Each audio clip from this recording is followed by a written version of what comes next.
Good evening बच्चों। चलिए आज की क्लास में हम एक नए पेपर की शुरुआत करते हैं, जिसके अंतर्गत मैं आपको छत्तीसगढ़ पीएससी के सी सेट में पूछे गए प्रश्नों का ठीक उसके खास तौर पर हिंदी और छत्तीसगढ़ी भाषा के प्रश्नों के जवाब को मैं दे रहा हूँ। ठीक, welcome to my YouTube channel Ujjwal Academy. तो आगे बढ़ने के पहले इसे सब्सक्राइब जरूर करें। इसी तरह का प्रयास लगातार जारी रहेगा कि आप लोगों के लिए ये चीजें बेहतर हो सके। तो चलिए आइए हम चलते हैं सीधे पेपर की ओर कि ये वर्ष 2013 का सी सेट का पेपर है। वर्ष 2013 का सी सेट का पेपर है जो सेट सी का है, और ये मुझको मिला है सीजीपीएससी बाबा की वेबसाइट पे, जिनका मैं आभारी हूँ कि इन्होंने इस पेपर को अपलोड करने का कार्य किया है, जिससे मेरे जैसे और आप जैसे अनेक बच्चों के लिए ये सुविधाजनक हो जाता है कि पेपर किस रूप में पूछा जा रहा है। और इसके साथ ही मैं आभारी हूँ महान कैरियर अकेडमी का कि उन्होंने भी इस पेपर को अपलोड करने में अपना योगदान दिया था। तो चलिए आइए हम बातों में वक्त जाया ना करते हुए सीधे उन प्रश्नों की ओर आते हैं जिनके बारे में हमको चर्चा करना है। तो आइए देखते हैं हम छत्तीसगढ़ पीएससी 2013 के प्रश्न पत्र में यहाँ 22 प्रश्न पूछे गए, जो क्वेश्चन 79 से स्टार्ट था और 100 तक। तो आइए आज चर्चा कर लेते हैं। तो सबसे पहला क्वेश्चन था यहाँ पर क्वेश्चन नंबर 79, और इसके अंतर्गत यहाँ पर जो प्रश्न पूछा गया था वो ये था, आज मैंने अधिक केले खा लिए हैं। आज मैंने अधिक केले खा लिए हैं, तो ये कौन सा विशेषण है? यहाँ पर बच्चों संख्यावाचक, परिमाणवाचक, गुणवाचक और सार्वनामिक विशेषण, इस प्रकार के विशेषण के प्रकारों में होता है। तो यहाँ पर अगर अधिक शब्द बोल रहा है तो वो इस बारे में जानना चाह रहा था कि वो निश्चित परिमाणवाचक है कि अनिश्चित परिमाणवाचक।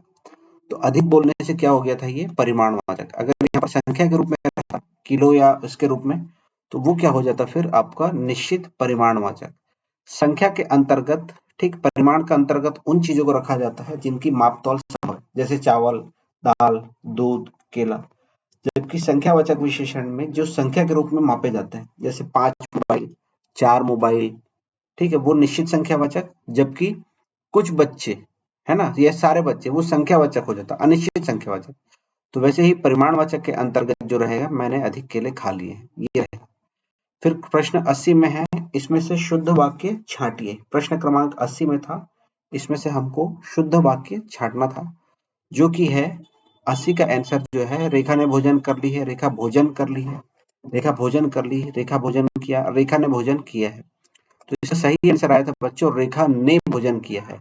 आप रेखा भोजन कर ली है और रेखा ने भोजन किया है में कंफ्यूज हो सकते थे, लेकिन अगर आप प्रॉपर अगर इनको ढूंढते तो ए, सी और डी आपको गलत मिलता, और रेखा भोजन कर चुकी है अगर होता तब ये सही होता। फिर प्रश्न 81 पे आते हैं। 81 कहता है उद्धत शब्द का विलोम क्या है? तो उद्धत शब्द का जो विलोम रहेगा वो रहेगा विनम्र। ठीक, उद्धत यानी किसी चीज के लिए तेजी से तत्पर रहना, उसके साथ भी तत्पर रहना, लेकिन विनम्र जो है, विनम्रता पूर्वक जो कार्य करेगा उसे कहेंगे हम विनम्र। क्वेश्चन नंबर 82 है, आत्मश्लाघा शब्द का अर्थ क्या है? ये वाक्यांश के लिए जो एक शब्द होता है, ये उस प्रकार का प्रश्न है, अपनी निंदा करना या अपनी प्रशंसा करना, गौरवशाली समझना, अपने पर हंसना और आत्मज्ञान प्राप्त करना। तो ये रहेगा हमारा अपनी प्रशंसा करना। फिर प्रश्न क्रमांक है 83, किस वाक्य में संभावनार्थ क्रिया का प्रयोग है? सबका कल्याण हो, अहिंसा धर्म का पालन करना चाहिए, शायद मेरी लॉटरी लग जाए, मोहन खेल रहा होगा, और पढ़ोगे तो अवश्य पास होगे। तो क्वेश्चन नंबर 83 जो रहेगा आपका, क्वेश्चन नंबर 83 के अंतर्गत देखिए संभावना व्यक्त की गई है ना। संभावना, तो सबका कल्याण हो इच्छावाचक, अहिंसा धर्म का पालन करना चाहिए ये सलाह के रूप में आज्ञावाचक, शायद मेरी लॉटरी लग जाए।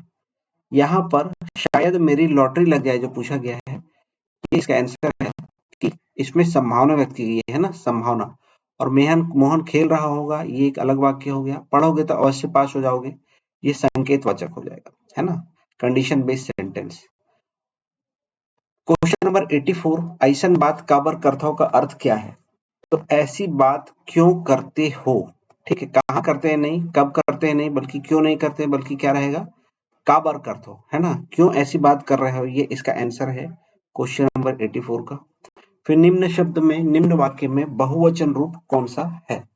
निम्न में बहुवचन रूप कौन सा है? तेहा यानी सिंगल, तोर यानी सिंगल, तुला यानी सिंगल, और तुमन हा यानी बहुत सारे लोगों से जब बात कर रहे हैं, तुमन हा कहाँ जावत हो, ये हो जाएगा आपका बहुवचन रूप। पन्ही का अर्थ क्या है? पन्ही का अर्थ है पहनने की क्रिया, पनिहारिन की जूता, तो इसका अर्थ होता है बच्चों जूता। पन्ही का मतलब होता है छत्तीसगढ़ी में जूता। पगरईत, पगरईत एक नया शब्द आया था, आपकी जानकारी के लिए मैं बता दूं कि वर पक्ष के पिता या अभिभावक जो उस शादी में उनके साथ रहते हैं उसे कहा जाता है पगरईत, ठीक है, छत्तीसगढ़ी भाषा का है, नोट कर लीजिएगा। फिर रिक्त स्थानों की पूर्ति किससे की जा सकती है? जैसन घर द्वार तैसन, जैसन दई ददा तैसन लइका, तो देखिए लइका है दुकान वाला शब्द जो यहाँ पर ऐसे नहीं भी जानते हो तो आप लोग लगा सकते थे, और इसका आंसर था फरिका, डी। फिर क्वेश्चन 89 था, उल्लंघन में कौन सा उपसर्ग है? तो देखिए हिंदी के जो उपसर्ग है वो होते हैं उत और उद, है ना, ये अगर उ से है तो उत और उद इसके उपसर्ग होते हैं। तो यहाँ पर इसका जो सही आंसर है वो है इसका उत, उत धन लंघन उल्लंघन।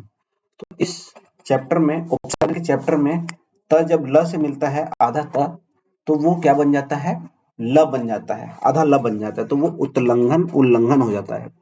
तो ये उपसर्ग यानी वे शब्द जो किसी शब्द के आगे लगकर एक नवीन शब्द की रचना करते हैं।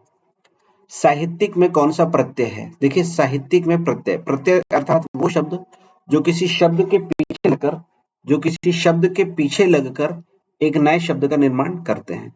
तो साहित्यिक के आगे, यहाँ पर साहित्य शब्द के आगे क्या लगा हुआ है बच्चों, एक प्रत्यय, तो इसका एग्जाम्पल है एक, आंसर है एक।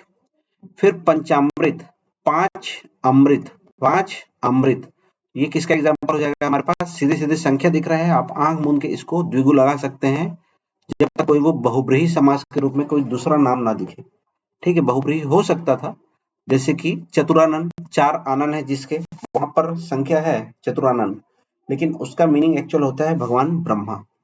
तो यहाँ पर पंचामृत का एक ही मीनिंग निकलेगा, पांच अमृत, इसीलिए वो क्या हो जाएगा, द्विगु समास। उचित की भाववाचक संज्ञा, ऐसी संज्ञा जिससे किसी भाव को प्रदर्शित किया जा सके। तो यहाँ पर जो आंसर आया था बच्चों वो था औचित्य। इस चीज का औचित्य क्या है, वो एक भाव बताता है। फिर कौन सा शब्द स्त्रीलिंग नहीं है? तो जैसा मैंने पहले की क्लासेस में बताया है, स्त्रीलिंग शब्द ढूंढने के लिए आप इस शब्द के साथ आगे एक वाक्य कंप्लीट कीजिए। संतान हुई, सवारी गिर गई, बुलबुल गा रही है, गंगा बह रही है, और भेड़िया आ गया। इसका आंसर है बच्चों भेड़िया, ये एक पुल्लिंग शब्द है। फिर मैं स्वयं चला जाऊंगा, इसमें निजवाचक सर्वनाम कौन सा है? देखिए सर्वनाम अर्थात वो शब्द जो संज्ञा के बदले आते हैं।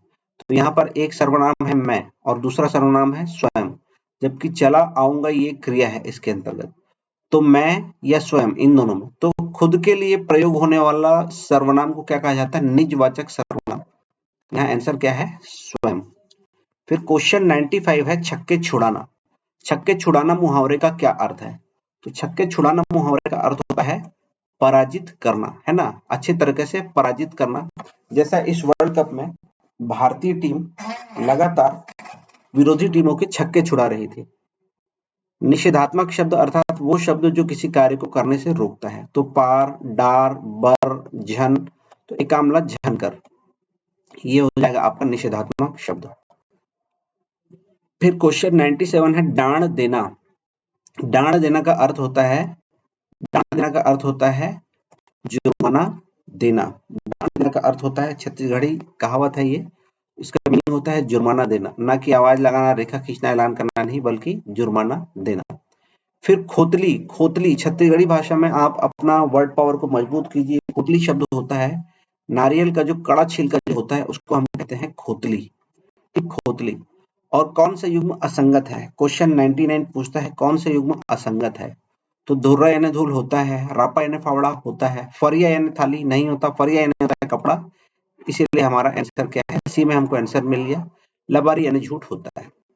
और छत्तीसगढ़ी भाषा में आउट, आउट यानी क्या होता है, तो आउट यानी छत्तीसगढ़ी भाषा का एक वर्ड है, इसका मीनिंग होता है 3.5, 3.5। तो देखिए इस प्रकार से हमारा ये सी सेट का पेपर जो लगभग जिसके अंदर 22 क्वेश्चन थे, है ना, तो ये हमारा ये 2013 का ये कंप्लीट हुआ। आज के समय में लेकिन सी सेट में लगभग 35 क्वेश्चन पूछे जा रहे हैं, और उसमें से अगर आप 25 भी बना लेंगे और मैथ्स रीजनिंग से 7-8 क्वेश्चन भी बना लिए तो आप क्वालिफाई हो सकते हैं। तो लैंग्वेज के पेपर को ध्यान देना बहुत जरूरी है बच्चों। तो आइए इस वीडियो को हम क्लोज करते हैं। मैं अगेन आभारी हूँ सीजीपीएससी बाबा वेबसाइट और महानदी कैरियर अकेडमी का, जिनकी मदद से मुझको ये पेपर मिला है, और इसी तरह मैं बाकी अन्य पेपर को भी आपके पास इसी तरह डिस्क्राइब जरूर करूंगा। आप इसके लिए उज्ज्वल एकेडमी के यूट्यूब चैनल को जरूर सब्सक्राइब करें। धन्यवाद।